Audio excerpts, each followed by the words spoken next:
Olá, você está no Química em Fluxo, o canal construído para organizar os seus estudos na química. Nessa aula, nós vamos continuar investigando a tabela periódica e vamos começar a estudar os blocos da tabela periódica. Nessa aula, vamos considerar os blocos relacionados aos subníveis S, P, D e F. Então roda a vinheta e bora para a aula. Antes de falarmos os conceitos dessa aula, como eu sempre tenho feito, eu quero te mostrar aonde esse conteúdo está inserido no universo da química. Segue para a tela.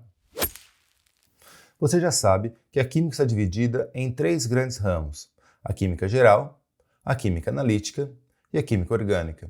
Nós estamos estudando a química geral, dentro da qual nós encontraremos os fundamentos da química, a atomística, a geometria espacial, as relações de massa, as funções inorgânicas, as reações químicas e a ecologia.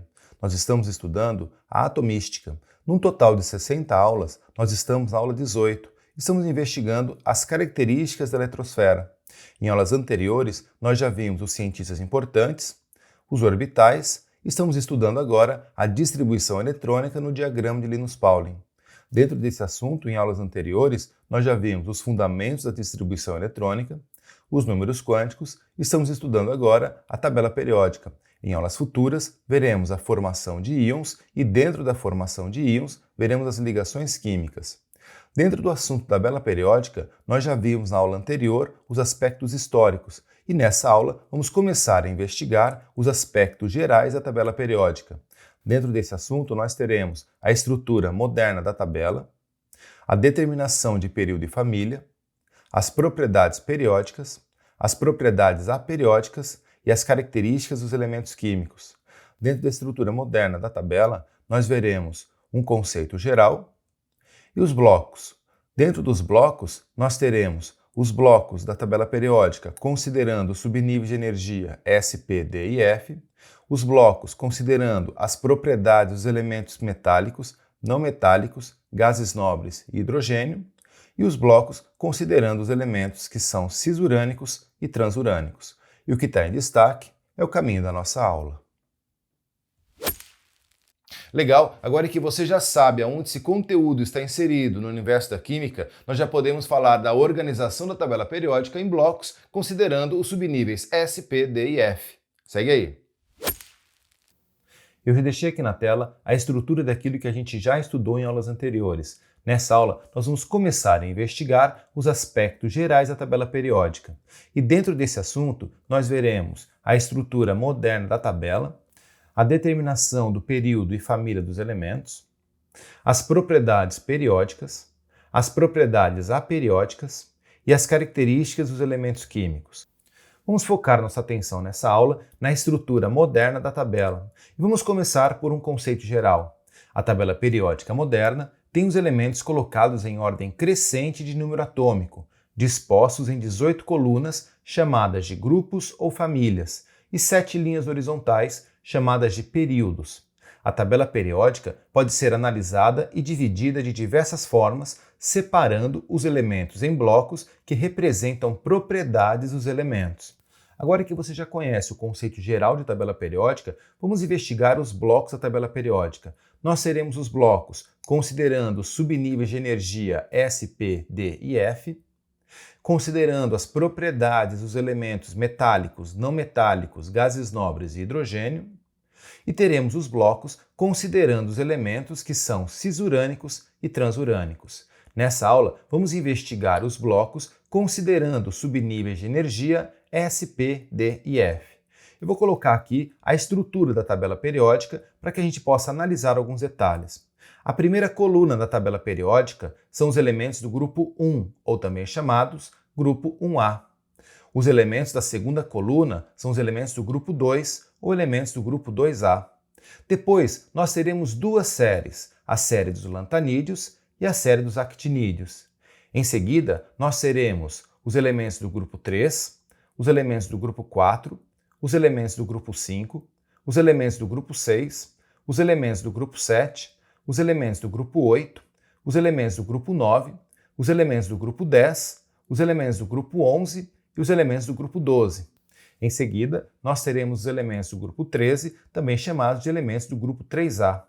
Depois, nós teremos os elementos do grupo 14, também chamados elementos do grupo 4A.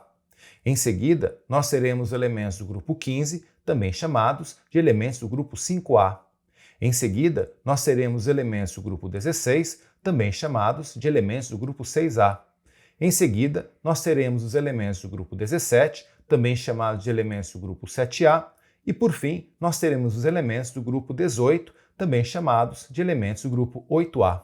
Nós também teremos o átomo de hidrogênio, que eu vou colocar ali na primeira coluna. Mais para frente, nós vamos investigar mais profundamente esse elemento químico e vamos entender que o elemento hidrogênio é um coringa na tabela periódica. Perceba também que a tabela periódica tem 7 linhas horizontais. Nós temos o primeiro período, o segundo período, o terceiro período, o quarto período, o quinto período, o sexto período e o sétimo período. Essa é a estrutura da tabela periódica moderna. Agora, eu quero te mostrar alguns detalhes. Perceba que todos os elementos da primeira coluna terminam a sua configuração eletrônica em S1.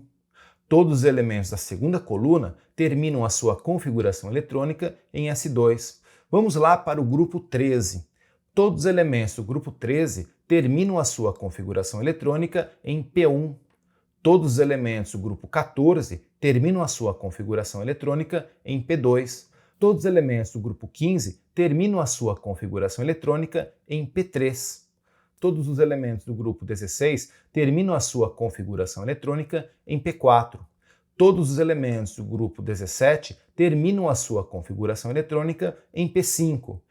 E todos os elementos do grupo 18 terminam a sua configuração em P6, com exceção do hélio, que termina a sua configuração eletrônica em S2.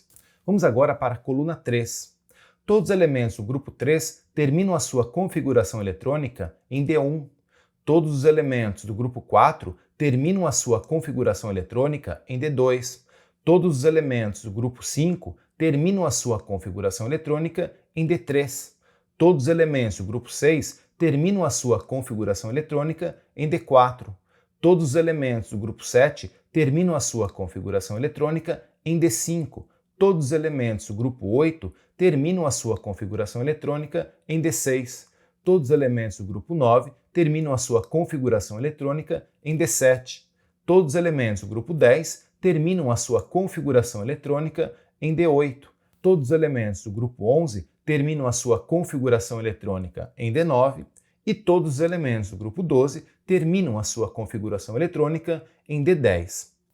Por fim, eu quero te falar da série dos lantanídeos e da série dos actinídeos. A série dos lantanídeos está no 6º período e a série dos actinídeos está no 7º período da tabela periódica. Entretanto, todos os elementos, tanto da série dos lantanídeos como da série dos actinídeos, terminam as suas configurações eletrônicas em subnível F, sendo que o primeiro elemento termina em F1 e o último elemento da série termina em F14, tanto da série dos lantanídeos como da série dos actinídeos. Agora, algo bem importante para você perceber. Normalmente, para melhorar o layout da tabela, a série dos lantanídeos e actinídeos são colocadas na parte inferior da tabela. Dessa forma, provavelmente é assim que você encontra a tabela periódica nos seus livros. Agora eu quero falar de 3 grupos importantes da tabela periódica. Primeiro, os elementos representativos. São elementos que terminam a sua distribuição eletrônica em subníveis S ou P, formados pelas famílias 1, 2, 13, 14, 15, 16, 17 e 18. São os elementos do grupo A. Temos também os elementos de transição externa. São elementos que terminam a sua distribuição eletrônica em subnível D, formados pelas famílias 3, 4, 5, 6, 7, 8, 9, 10, 11 e 12. São os elementos do grupo B. E por fim, nós temos os elementos de transição interna.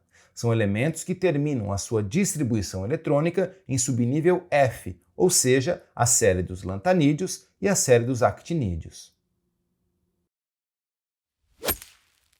Muito bom, nessa aula eu quis apenas te apresentar a organização da tabela periódica em blocos considerando subníveis S, P, D e F. Mas se você ficou com alguma dúvida sobre essa organização e quer fazer uma pergunta, você sabe que você pode deixá-la aqui nos comentários, que eu mesmo vou ler e vou te responder. Na próxima aula, nós vamos continuar investigando a organização da tabela periódica em blocos e vamos ver a organização considerando os elementos metálicos, não metálicos, gases nobres e também o hidrogênio. Não perca! E se você tem gostado dessas aulas que eu tenho feito para você, não esquece de deixar teu like, inscreve-se aqui no canal e compartilha esse vídeo com seus amigos. Quer baixar o material dessa aula e das outras aulas para poder estudar offline? O link do site do Química em Fluxo está aqui na descrição do vídeo. É isso aí, um forte abraço e até a próxima aula. Tchau!